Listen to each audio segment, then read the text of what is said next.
Jim is a good friend. It's a good friend of mine, a good friend of Israel 365, and a good friend of Israel and the Jewish people. So really amazing to have you. He's a pastor, he's an author, and he serves as senior pastor of Quinton Road Baptist Church in Lake Zurich, Illinois, and president of the Dayspring Bible College and Seminary. So with this in mind, let's talk about witnessing to a Jewish person.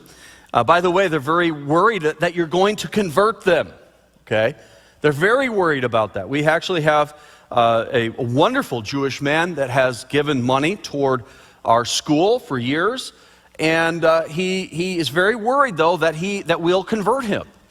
And he doesn't need to be worried. We're not trying to convert, and that's a fear of Jewish people. What we're trying to do is share their Messiah with them. You know, someone has gone up to a Jewish person, and you can say something like this: "Thank you so much for what you've done for me." They'll say, "What did I do for you?" "You've brought me my Messiah." And then you could explain to them who this Messiah is. So you're not trying to convert them, you're trying to show them how to be a fulfilled Jew. They don't have to stop being Jewish. It's just we're helping the Jewish people find their Messiah. Okay, so trying to maybe talk about it a little differently. Terminology is very important, how we say things, and we'll talk about that.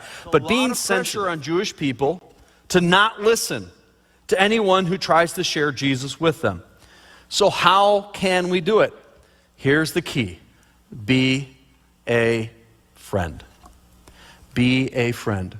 There's a story that Mark Robinson tells. He's one of our Grace Conference speakers, great friend of mine, Jewish Awareness Ministries. They'll have a lot of stuff on their website. In our book, we have a lot of their material in our book on this chapter. Look that up, Jewish Awareness Ministries. Mark Robinson, he tells the story about Malvina. I'm not going to take the time tonight to talk about it, but an older Jewish woman that he befriended, that he helped, that they gave her rides for years. They would have her over, have meals, just be kind to her. And little by little, she started to listen, and they were able to answer her questions and break down those barriers. All these things that we talked about tonight were part of her story. It's a real long but really good audio clip that you need to listen to. And it really emphasizes the need to be patient with your Jewish friends when sharing the gospel. Love them. People don't love them. Love them. And then they will listen to you. It might take days, it might take weeks, it could take years.